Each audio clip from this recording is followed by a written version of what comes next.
Good morning, नमस्कार। आपका एक बार फिर से फ्यूचर कोचिंग क्लासेस के इस यूट्यूब प्लेटफॉर्म पे एक बार फिर स्वागत है। आज का सेशन मौद्रिक नीति पार्ट 2 का होने वाला है। मौद्रिक नीति पार्ट 1 हम लोगों ने पिछले क्लास में देखा था। पिछले क्लास को हमने रेपो रेट और रिवर्स रेपो रेट पे ही ख़त्म किया था। आज उसके आगे कंटिन्यू करेंगे, ठीक है।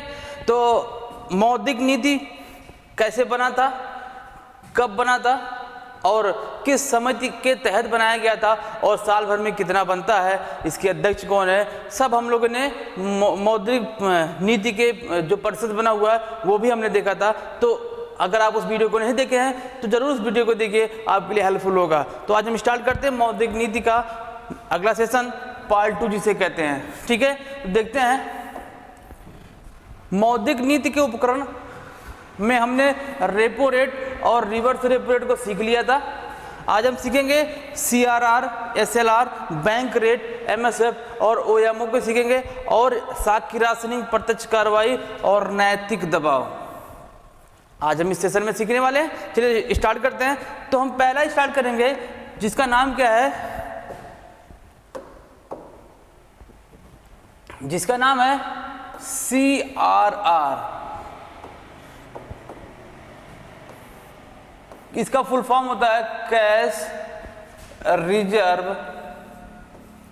Reserve ratio. हिंदी बोलते हैं नगद आरक्षित अनुपात, नगद आरक्षित अनुपात, ठीक है। CRR नगद आरक्षित अनुपात से बोला जाता है। इसका कॉन्सेप्ट देखिए क्या होता है। ये होता क्या है, RBI के द्वारा अपने अनुसूचित बैंकों को कहा जाता है कि आपका जितना टोटल आपके पास पैसा जमा होता है कस्टमर के थ्रू, उसका कुछ परसेंट आप हमारे पास जमा करिए। प्रेजेंट में CRR कितना है, 4.5% है। तो RBI कहता है कि 4.5% जितना आपका टर्म लायबिलिटी डिपॉजिट जमा होता है उसका 4.5% आप हमारे पास जमा करिए। तो उसे क्या बोलते हैं, CRR बोलते हैं। देखिए क्या कहता है, RBI किसको, बैंक को बोलता है, किसके लिए, जितना उसका NDTL net demand term liability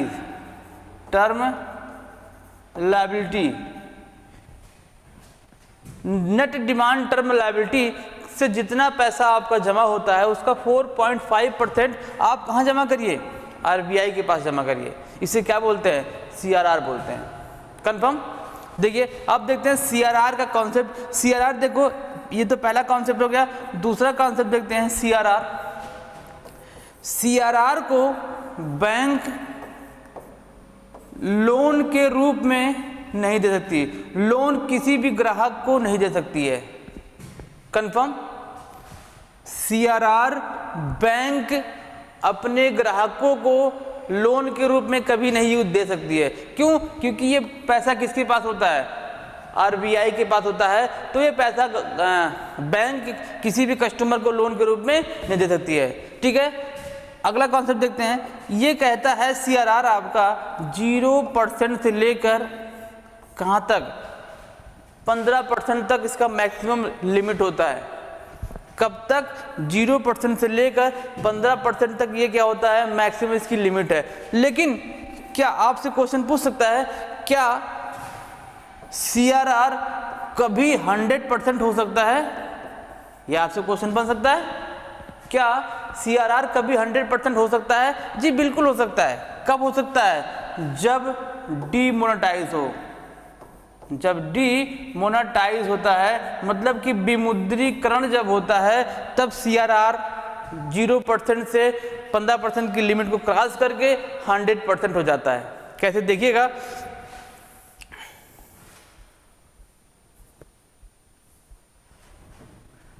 आठ नवंबर 2016 की बात है, 8 नवंबर 2016 की बात है, जब CRR कितना परसेंट हो गया था, CRR 100% हो गया था।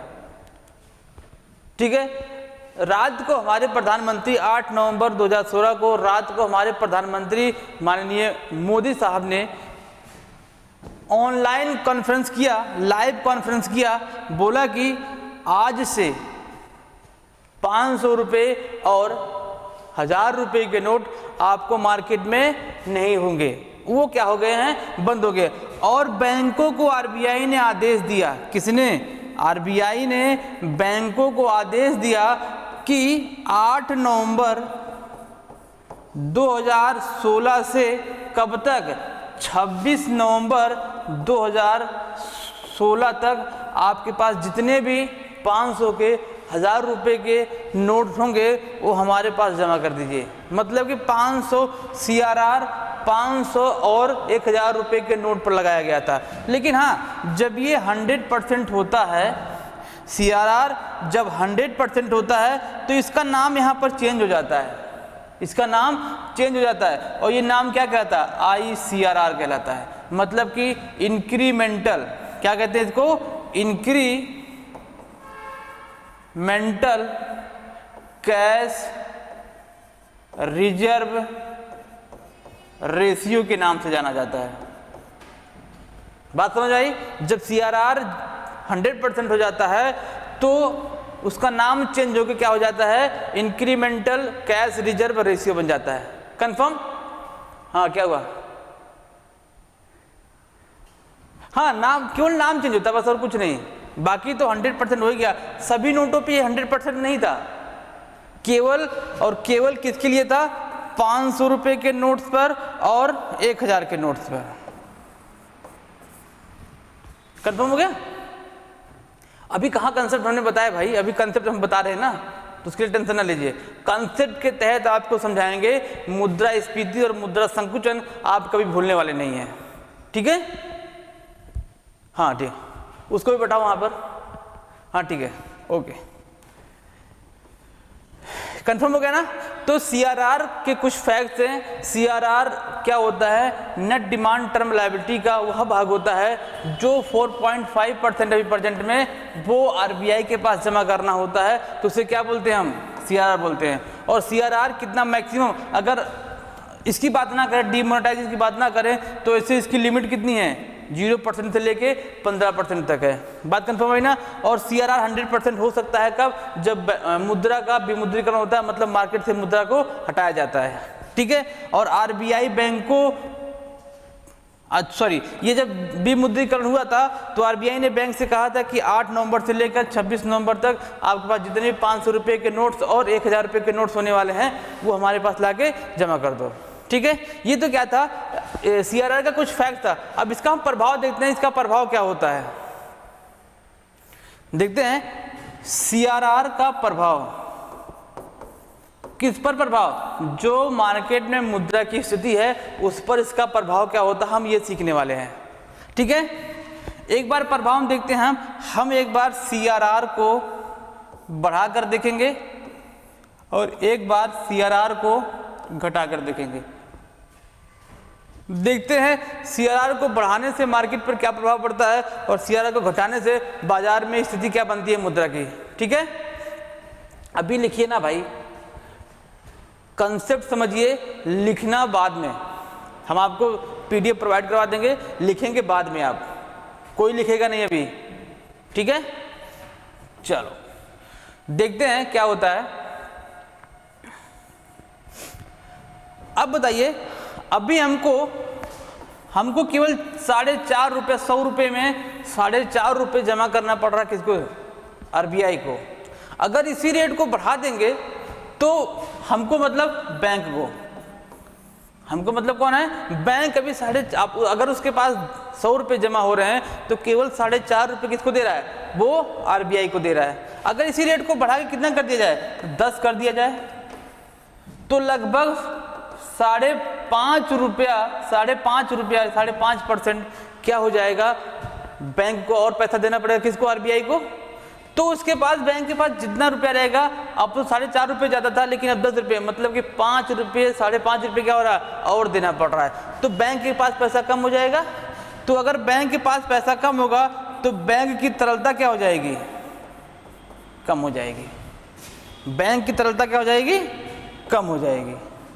और जब तरलता कम होगी मतलब कि बैंक के पास पैसा नहीं रहेगा तो बैंक क्या लोन दे पाएगा? अरे भाई जब उसके पास पैसा है ही नहीं है तो क्या वो लोन दे पाएगा? नहीं दे पाएगा। मतलब कि जो लोन देता था 10% पे अब उसको कितने देगा? 12-15% पे। मतलब कि लोन देने की क्षमता क्या हो जाएगी? घट जाएगी। और लोन क्या हो जाएगा? महंगा हो जाएगा। हम किसकी बात कर रहे हैं? ऋण की बात कर रहे हैं। तरलता कम हुई तो तरलता कम होते ही बैंक अपना लोन का परसेंटेज क्या कर देगा? वो बढ़ा देगा। कंफर्म ना? परसेंटेज बढ़ाते ही लोन देने की क्षमता क्या हो जाएगी? उसकी कम हो जाएगी। और मार्केट में जो डिमांड था किसका? अगर लोगों के पास पैसे नहीं रहेंगे, जब ये लोन देगा नहीं तो लोगों के पास पैसे रहेंगे नहीं, तो जो डिमांड था, समग्र मांग था मार्केट का, वो क्या हो जाएगा? कम हो जाएगा। कंफर्म? ये क्या हो जाएगा? समग्र मांग भी क्या हो जाएगा? कम हो जाएगा। ओके। अब यहां पर जब समग्र मांग कम हो गया तो क्या कंपनियां या जो कारखाने हमारे लगे हुए हैं वो क्या उत्पादन करेंगे? जब डिमांड ही नहीं है तो उत्पादन करेंगे नहीं। जब उत्पादन नहीं होगा तो कर्मचारियों को रख के करेगा क्या वो? कोरोना काल की स्थिति में यही तो हुआ था। ये हुआ था कि डिमांड बहुत ही कम हो गया था। डिमांड कम होने के नाते कर्मचारियों की छटनी करनी पड़ गई थी। तो इससे मार्केट में क्या उत्पन्न हो गया था? इससे मार्केट में रोजगारी बढ़ गई थी। क्या हो गई थी? रोजगारी बढ़ गई थी। यहां पर देखिए लोगों का मांग कम हुआ, यहां पर रोजगारी क्या हो गई? धीरे धीरे रोजगारी कम हो गई, धीरे धीरे रोजगारी क्या हो गई? बेरोजगारी बढ़ गई। यहां पर क्या हुआ? रोजगारी कम हुई, मतलब अनएम्प्लॉयमेंट की स्थिति बहुत ज्यादा बढ़ गई। कंफर्म? अब देखिए ये लास्ट में क्या हो जाएगा? लास्ट में आपका मुद्रा संकुचन की स्थिति बन जाएगी। मुद्रा संकुचन की स्थिति बन जाएगी। पहले तरलता कम हुई, तरलता से फिर क्षमता कम हुई लोन देने की, फिर डिमांड कम हुआ, लोन यहाँ पर महंगा हो गया, लोगों का डिमांड धीरे धीरे कम हो गया और धीरे धीरे क्या हो गई? रोजगारी कम हो गई और रोजगारी कम हो गई और अंत में क्या होता है? मुद्रा संकुचन की स्थिति बन जाती है। तो देखिएगा सीआरआर के बढ़ाने से क्या प्रभाव हुआ? सीआरआर के बढ़ाने से अंत में क्या हो गया? मुद्रा संकुचन की स्थिति आ गई। दूसरा देखते हैं, उन सीआरआर को क्या करते हैं? घटा के देखते हैं। अब 4.5 रुपये देना पड़ रहा था, अब क्या करेंगे? उसको कम करेंगे तो मतलब 2% कर देते हैं। अब 2% जब कम कर देंगे तो क्या हो जाएगा? अब कम पैसा देगा बैंक आरबीआई को, तो कम देगा तो उसके पास तरलता रहेगा कि नहीं रहेगा? जी बिल्कुल रहेगा। तरलता यहाँ पर क्या हो जाएगी? बढ़ जाएगी। और तरलता जब बढ़ जाएगी, अगर बैंक के पास पैसा ज़्यादा रहेगा, तरलता बढ़ जाएगी तो लोन क्या हो जाएगा? सस्ता हो जाएगा। लोन सस्ता हो जाएगा और ऋण देने की क्षमता बढ़ जाएगी कि नहीं बढ़ जाएगी? जी सर बिल्कुल बढ़ जाएगी। अब देखते हैं, लोन देने की क्षमता बढ़ी, मार्केट में पैसा आ गया। अब मार्केट में पैसा आते ही लोगों का डिमांड भी क्या हो जाएगा? बढ़ेगा कि नहीं बढ़ेगा? जी बिल्कुल। लोगों का डिमांड मतलब कि समग्र मांग, मार्केट का जो समग्र मांग है वो भी क्या हो जाएगा? बढ़ जाएगा। अब देखिएगा तरलता के बढ़ने से लोन देने की क्षमता बढ़ी, लोन देने की क्षमता से क्या हुआ? लोगों का डिमांड बढ़ा और लोगों का डिमांड बढ़ते ही क्या हो जाएगा? तुरंत अनएम्प्लॉयमेंट की जो स्थिति थी वो कन्वर्ट हो जाएगी एम्प्लॉयमेंट में और लोगों को रोजगार मिलना शुरू हो जाएगा। कैसे? जब डिमांड बढ़ेगा तो प्रोडक्शन भी तो बढ़ेगा। डिमांड बढ़ेगा तो क्या बढ़ेगा? प्रोडक्शन। तो यहाँ पर रोजगारी की स्थिति क्या हो जाएगी? बढ़ जाएगी और अंत में क्या हो जाएगा? मुद्रा प्रसार हो जाएगा। अंत में क्या हो जाएगा? मुद्रा प्रसार हो जाएगा। ठीक है। अब देखिए, अब इसको थोड़ा सा लिख लीजिए या तो फिर हम आपको पीडीएफ और ऑनलाइन यूट्यूब वाले भैया क्या करिए, इसको स्क्रीनशॉट ले लीजिए अगर आपको समझ में आया है तो, या नहीं आया है तो दोबारा इसको देख लीजिएगा। ठीक है। वीडियो को पॉज करके एक बार जरूर दोबारा इसको लिखिएगा और अगर नहीं समझ में आता है तो वीडियो को रिवाइंड करके जरूर देखिएगा। ठीक है। चलिए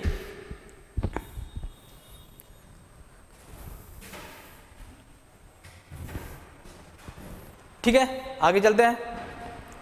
अब देखिए मैं इससे क्वेश्चन बनाता हूं, मैं थोड़ा सा इसे क्वेश्चन बनाता हूं। क्वेश्चन ये है कि यदि अर्थव्यवस्था में मुद्रा संकुचन की स्थिति है, मुद्रा संकुचन की स्थिति है, हमारे भारत में मुद्रा संकुचन की स्थिति अभी है, तो क्या सीआरआर में क्या किया जाए कि इससे छुटकारा मिल सके, मुद्रा संकुचन से मुद्रा प्रसार की स्थिति हो जाए। अभी जस्ट देखो, जब मुद्रा संकुचन की स्थिति होगी तो हम प्रसार की तरफ जाएंगे। अगर पहले से मुद्रा संकुचन की स्थिति मार्केट में है तो हम कहाँ जाएंगे, प्रसार की तरफ जाएंगे। प्रसार की तरफ जाने के लिए क्या करेंगे, सीआरआर में क्या कर देंगे, कमी कर देंगे, सीआरआर में कमी कर देंगे, इसका आंसर हो जाएगा। यदि दूसरा ही कॉन्सेप्ट बताया जाए कि मुद्रा संकुचन की स्थिति लाना है, मुद्रा संकुचन की स्थिति लाना है, मतलब कि मुद्रा प्रसार है, मुद्रास्फीति पहले से है, मार्केट अर्थव्यवस्था में मुद्रास्फीति की स्थिति है, तो कहाँ लेके आना है, मुद्रा संकुचन की स्थिति लाना है। तो मुद्रा संकुचन की स्थिति लाने के लिए क्या कर देंगे, सीआरआर में क्या कर देंगे, वृद्धि कर देंगे, सीआरआर में वृद्धि कर देंगे। ये कंसेप्ट आप अपने माइंड में सेव रखिएगा, बस आपको आसानी समझ में आ जाएगा कि अगर मुद्रास्फीति और मुद्रा संकुचन की स्थिति है तो आरबीआई के मौद्रिक नीति के जो काउंसिल परिषद हैं उनको क्या करना चाहिए, रेपो रेट में क्या करना चाहिए, रिवर्स रेपो रेट में क्या करना चाहिए, सीआरआर में क्या करना चाहिए। ठीक है, वो आसानी से कन्वर्ट हो जाएगा जो आप चाहोगे। कंफर्म, आप लोगों को कंफर्म हुआ ना? हाँ नहीं, अरे ज़्यादा अगर बढ़ा देंगे, देखो क्या होता है, मुद्रा की जो स्थिति होती है मार्केट में वो बिल्कुल लेवल में होनी चाहिए, ना ज़्यादा सही अच्छा है ना कम सही अच्छा है। अगर ज़्यादा हो जाएगा तो भी सही नहीं है।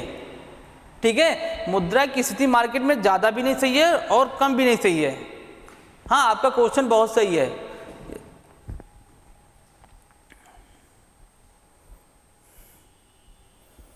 ठीक है,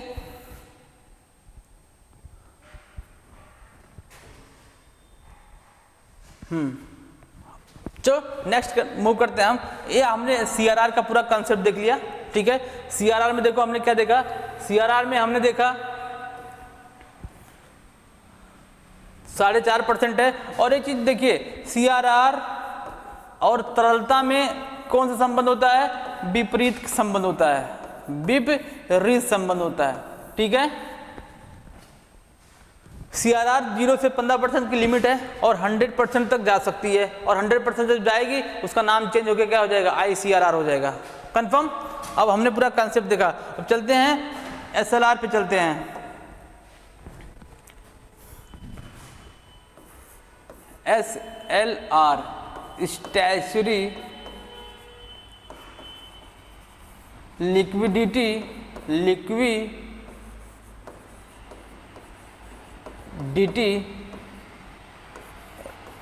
रेशियो, इसे कहते हैं वैधानिक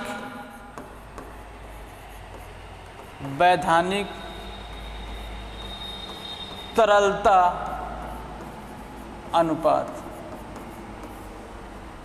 ठीक है, इसे क्या कहते हैं, वैधानिक तरलता अनुपात बोला जाता है। अब ये देखो आरबीआई आ गए भैया, आरबीआई हमारे भारत के केंद्रीय बैंक हैं और ये उनके अनुसूचित बैंक आ गए, अनुसूचित बैंक आ गए। अब आरबीआई अपने बैंकों से बोलेगा कि कितना परसेंट, 18%। अब 18% जो आपका कौन सा आएगा, NDTL, net demand term liability, जो आपके पास पैसा आएगा उसका 18% आप अपने पास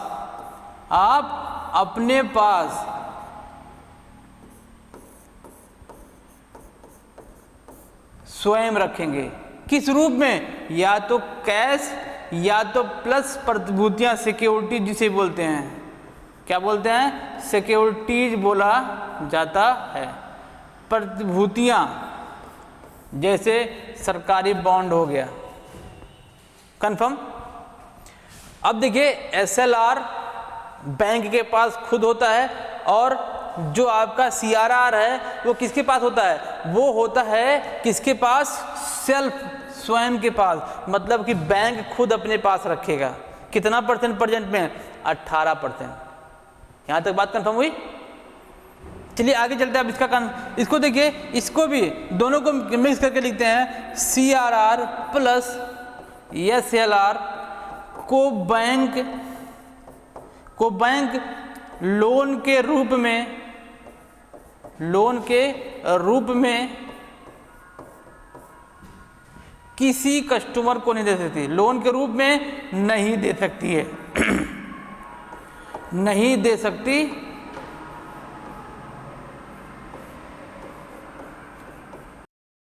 ठीक है, ये आपके किसके पास रहेगा, RBI के पास रहेगा। SLR किसके पास रहेगा, स्वयं बैंक के पास रहेगा। ठीक है, और ये दोनों बैंक अपने किसी भी कस्टमर को लोन के रूप में कभी नहीं दे सकते हैं। ये केवल इसलिए होता है कि जब बैंक संकट की स्थिति में आए तो इस पैसे को तब वो यूज कर सकते हैं, अदरवाइज किसी भी कंडीशन में इसको प्रयोग नहीं किया जाता है।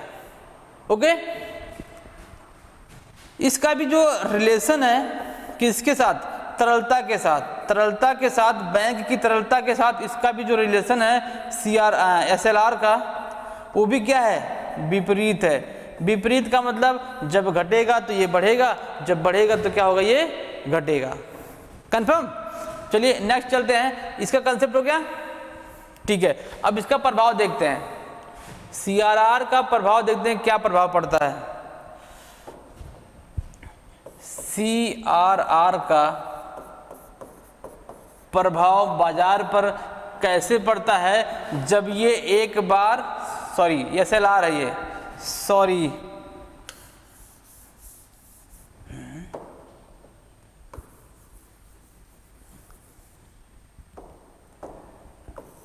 SLR, ठीक है, का प्रभाव, SLR का प्रभाव एक बार क्या करते हैं, इसको बढ़ाकर देखते हैं और एक बार SLR को घटाकर देखते हैं।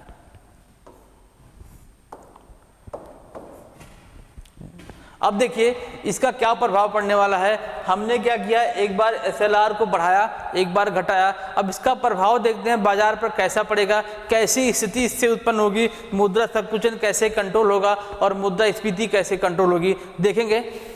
अब SLR क्या हो गया, बढ़ गया।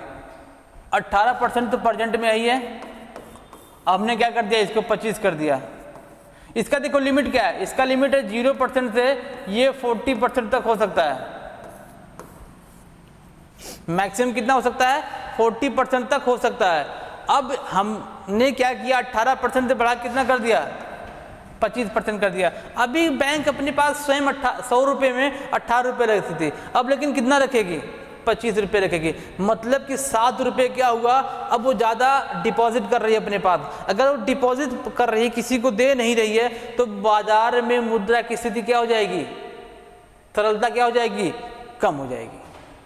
कम होगी ना, बिल्कुल। क्या हो जाएगी, बाजार में तरलता की स्थिति क्या हो जाएगी, कम हो जाएगी। तरलता कम हो जाएगा। बैंक अपने पास स्वयं पैसा रख रही है तो बाजार में पैसा डेफिनेटली कम होगा ही होगा।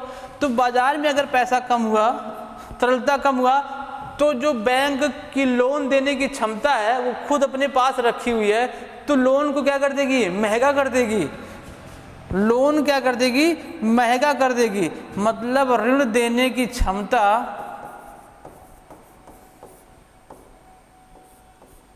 कम हो जाएगा, लोन महंगा हो जाएगा। लोन महंगा होने की वजह से लोग डिमांड नहीं करेंगे लोन को, लोन लेंगे नहीं तो क्या हो जाएगा, क्षमता कम हो जाएगी। और क्षमता कम होते ही मार्केट में समग्र मांग भी क्या हो जाएगा, कम हो जाएगा। अभी जस्ट देखिए हमने बताया, जब मांग कम होता है तो प्रोडक्शन कम होगा, जब प्रोडक्शन कम होता है तो रोजगारी की स्थिति क्या हो जाएगी, रोजगारी की स्थिति भी घट जाएगी। और अंत में क्या हो जाएगा, मुद्रा संकुचन हो जाएगा। अंत में क्या हो जाएगा, मुद्रा संकुचन हो जाएगा। एक बार इसको देखते हैं।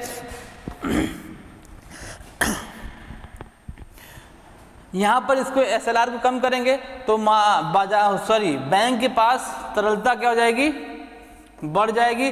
तरलता बढ़ेगा तो ऋण देने की क्षमता उसके पास ज्यादा हो जाएगी, ऋण देना सस्ता हो जाएगा। तो क्षमता ज्यादा होते ही मार्केट में पैसा आ जाएगा, मार्केट में पैसा आते ही लोगों का डिमांड क्या हो जाएगा, बढ़ जाएगा। और लोगों को डिमांड बढ़ते ही रोजगारी की स्थिति उत्पन्न हो जाएगी, रोजगारी बढ़ेगी और अंत में क्या हो जाएगा, मुद्रा प्रसार हो जाएगा।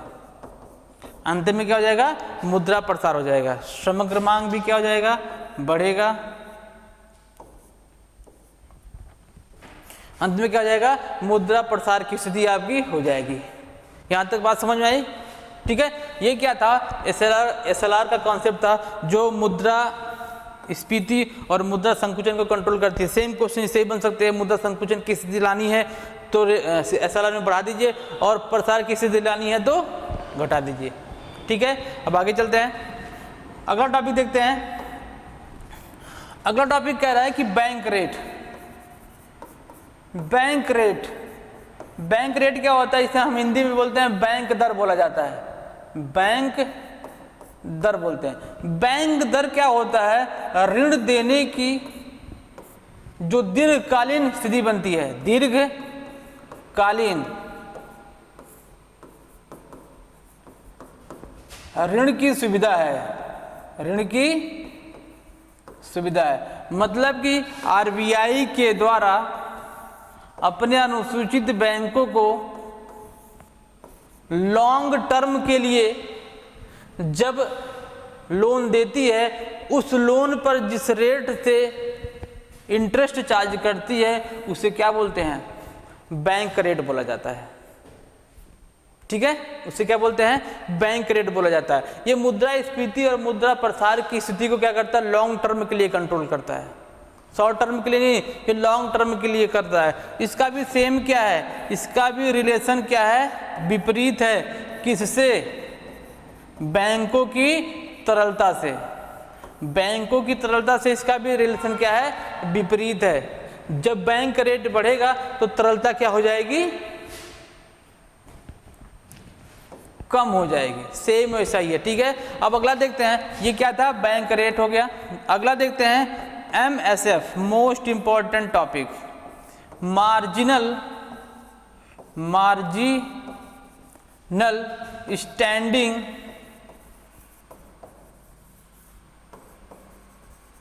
फैसिलिटी। मार्जिनल स्टैंडिंग फैसिलिटी, सीमांत अस्थायी सुविधा, हिंदी में बोला जाता है सीमांत अस्थायी सुविधा, इसे बोला जाता है।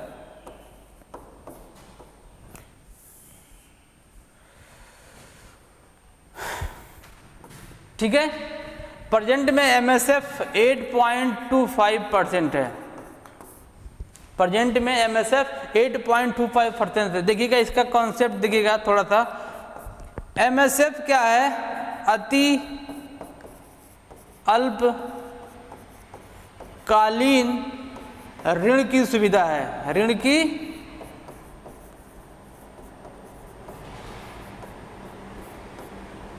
MSF के जरिए आरबीआई के अनुसूचित बैंकों को अति अल्पकालीन ऋण की सुविधा प्रोवाइड की जाती है।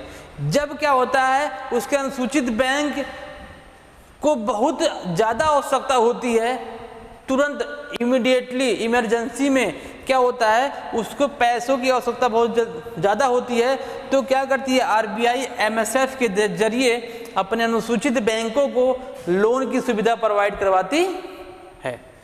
और ये देखिएगा, ये लोन मिलता कब है, 3:30 पर, मतलब PM पर। और कब तक मिलता है, 4:30 बजे तक, 4:30 बजे तक। यह सुविधा 3:30 से लेकर 4:30 बजे तक ही मिलता है। 1 घंटे में ही उसको दिया जाता है। उससे पहले ना तो उससे बाद में सुविधा प्रोवाइड करवाई जाएगी। ठीक है, अगला देखते हैं। MSF क्या होता है आपका? MSF रेपो रेट से हमेशा क्या होगा? ज्यादा होगा। कम से कम 1% ज्यादा होगा। कितना परसेंट? 1% इससे ज्यादा होगा। 1% रेपो रेट से हमेशा कम से कम 1% ज्यादा। अब देखिएगा रेपो रेट आपका कितना है? प्रेजेंट में 6.25% है और ये कितना है? 8.25%, मतलब कि 2% ज़्यादा है। तो कम से कम 1% MSF रेपो रेट से क्या होगा? ज़्यादा होगा। ठीक है, और इसकी लिमिट देखिएगा, लिमिट कितनी होती है? कम से कम 1 करोड़ रुपए की जब जरूरत होगी तभी RBI देगा, इससे कम ये सुविधा नहीं दी जाती है। RBI के द्वारा MSF पर जो लोन दिया जाता है उसकी वैल्यू कम से कम कितनी होनी चाहिए? 1 करोड़ होनी चाहिए। ठीक है, और इसको लागू कब किया? सबसे पहले इस MSF को लागू किया गया था 9 मई 2011 को। 9 मई 2011 को क्या किया गया था? इसको लागू किया गया था। ठीक है, ये क्या था? MSF का टॉपिक था आपका। बैंक रेट, MSF, ये दोनों क्या है आपके? मात्रात्मक उपकरण है जो हमने सीखा। एक और बच रहा है, मात्रात्मक में एक और बच रहा है, उसको भी इसी समय खत्म करते हैं। इसके बाद हम चलते हैं गुणात्मक पर। बच रहा है कि OMO, open market option, open market option, खुले बाजार, जिसे खुले बाजार की बोला जाता है, खुले बाजार की क्रिया, खुले बाजार की क्रिया बोला जाता है, खुले बाजार की क्रियाएं। ठीक है, इसमें क्या होता है? RBI के द्वारा जो उसके पास सिक्योरिटीज होती है, प्रतिभूतियां होती हैं, इस बाजार में जाके इस बाजार जहां पर प्रतिभूतियां RBI के द्वारा, किसके द्वारा? RBI के द्वारा क्या बेची जाती है? प्रतिभूतियां बेची जाती है। प्रतिभूतियों को क्या किया जाता है? सेल प्लस परचेज किया जाता है। अब इसका प्रभाव देखिए कैसे होता है। अब लेकिन इस प्रतिभूति को जहां पर बेचा जाता है वो मुद्रा बाजार का नाम क्या है? वो मुद्रा बाजार कहलाता है। लेकिन उस मुद्रा बाजार का नाम क्या है? नाम है गिल्ट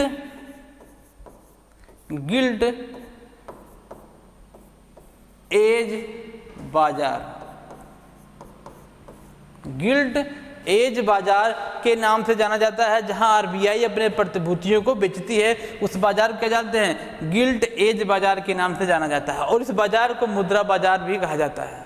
ठीक है, मुद्रा बाजार का मतलब जहां पर प्रतिभूतियों का क्रय विक्रय और पैसे के संबंध में जो लेन देन होता है उसे क्या बोलते हैं? मुद्रा बाजार बोला जाता है।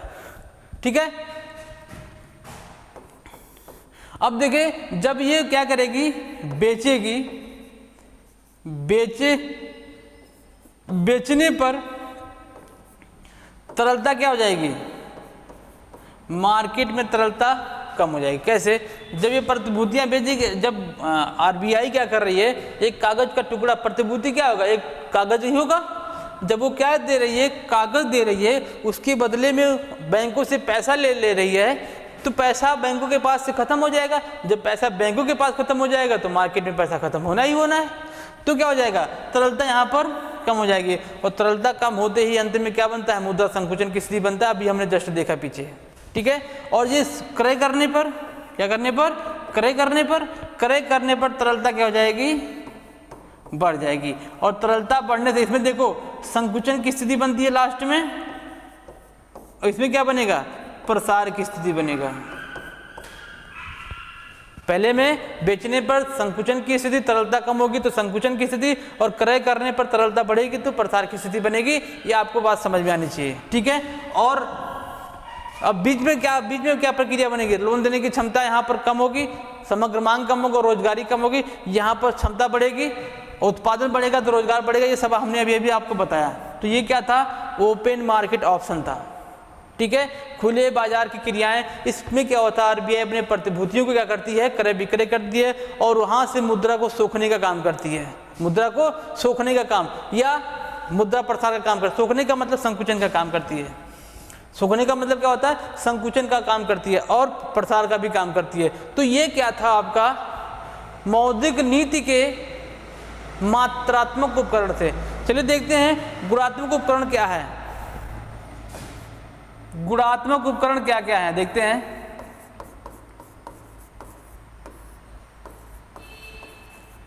गुणात्मक उपकरण को एक नाम से और जानते हैं जिसे क्या बोलते हैं, चयनात्मक भी बोला जाता है, चयनात्मक उपकरण। ठीक है, अब इसे हमने एक सीखा था, बताया था हमने क्या था, सबसे पहले क्या आता है, साख की राशनिंग आता है। कुछ नहीं है, एक लाइन में आंसर आपको मिलने वाला है। साख की राशनिंग का मतलब कुछ नहीं है। साख की राशनिंग का मतलब होता है कि आरबीआई के द्वारा अपने अनुसूचित बैंकों को ऋण देने की क्षमता क्या कर देती है, निर्धारित कर देती है। यहाँ पर कुछ नहीं करना है, आरबीआई अपने बैंकों को ऋण देने की क्षमता को निर्धारित कर देती है, ऋण देने की क्षमता को निर्धारित कर देती है कि आपको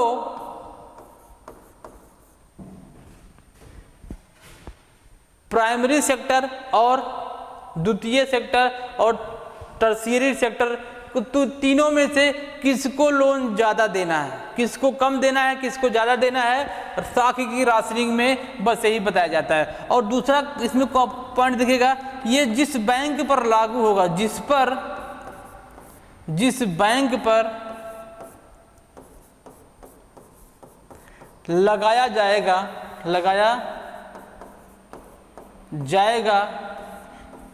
केवल उसी बैंक पर लागू होगा, केवल उसी बैंक पर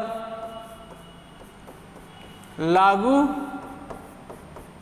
होगा, केवल उसी बैंक पर लागू होगा और किसी बैंक पर लागू नहीं होगा। तो इसे क्या बोलते हैं, साख की राशनिंग बोलते हैं। इसमें देखिए दूसरा हमने बताया था आपको, दूसरा तो पहला था, दूसरा हमने बताया था प्रत्यक्ष कार्यवाही, प्रत्यक्ष कार्यवाही बताया था हमने। अब देखिए भाई प्रत्यक्ष कार्यवाही क्या होता है,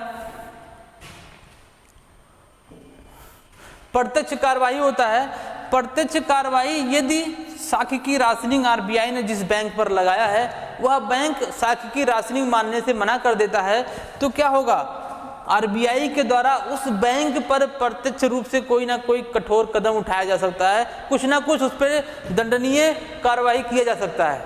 ठीक है, तो इसे क्या बोलते हैं, साख प्रत्यक्ष कार्रवाई बोलते हैं। मतलब कि साख की राशनिंग को जब बैंक मानने से मना कर देता है, मानने से मना कर देता है,